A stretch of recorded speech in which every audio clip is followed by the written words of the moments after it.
आज Doubtnut app download करें। Doubtnut पर अपने सभी गणित, रसायन विज्ञान, भौतिक विज्ञान और जीव विज्ञान के डाउट्स का करो सफाया। बस प्रश्न की फोटो खींचो, एक ही प्रश्न को क्रॉप करो और तुरंत वीडियो सोल्यूशन पाओ। अभी डाउनलोड करें। हेलो दोस्तों, आइए देखते हैं एक प्रश्न। चंद्रमा का व्यास पृथ्वी के व्यास का लगभग 1/4 है और चंद्रमा का आयतन पृथ्वी के आयतन की कौन सी भिन्न है, हमें ये बताना है।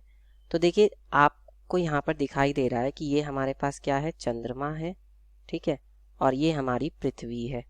अब इन्होंने खुद ही कहा है कि जो चंद्रमा का व्यास है वो पृथ्वी के व्यास का लगभग 1/4 है, ठीक है, क्योंकि चंद्रमा और पृथ्वी दोनों ही कैसे हैं, एक गोले के रूप में होते हैं। भाई कहते भी तो हैं कि भाई पृथ्वी गोल है, ठीक है, तो इसलिए चंद्रमा और पृथ्वी दोनों क्या हैं, एक गोले के रूप में है। अब मैंने मान लिया कि अगर चंद्रमा की त्रिज्या r1 है और पृथ्वी की त्रिज्या r2 है, तब क्या होगा, तब यहाँ पर हम मान लेते हैं, माना चंद्रमा की त्रिज्या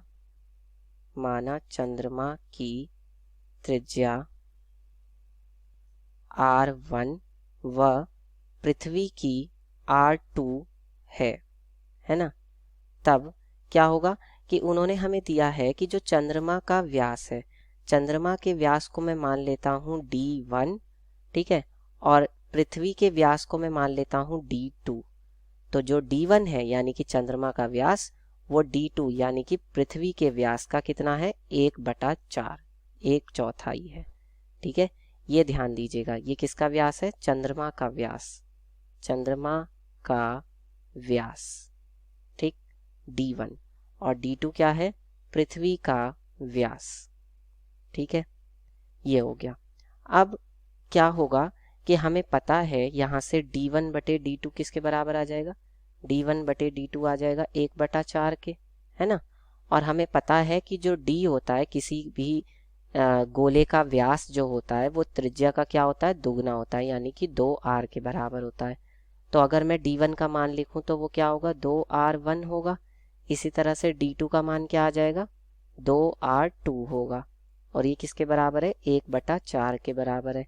इसका मतलब 2 से अगर 2 कट जाए तो r1/r2 किसके बराबर आ जाएगा, 1/4 के बराबर आ जाएगा, ठीक है। अब इन्होंने हमसे पूछा है कि चंद्रमा का आयतन पृथ्वी के आयतन की कौन सी भिन्न है। तो चंद्रमा जो है वो किस रूप में है, एक तरह से गोले के रूप में। तो हम यहाँ पे लिख सकते हैं चंद्रमा का आयतन।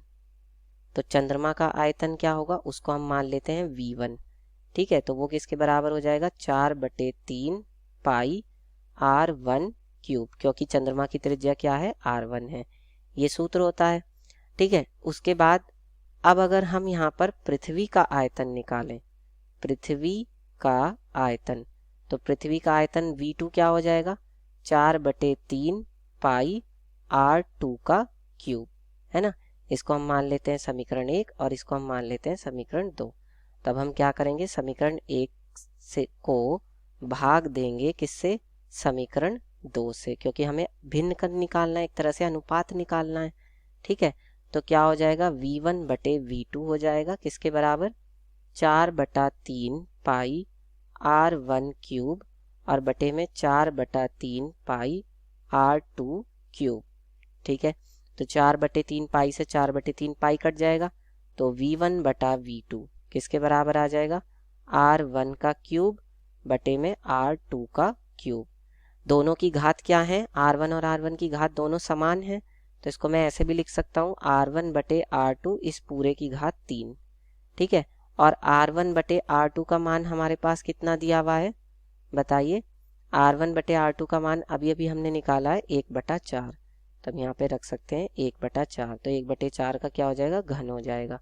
तो v1/v2 किसके बराबर आ जाएगा, 1/4 का घन 64, ठीक है।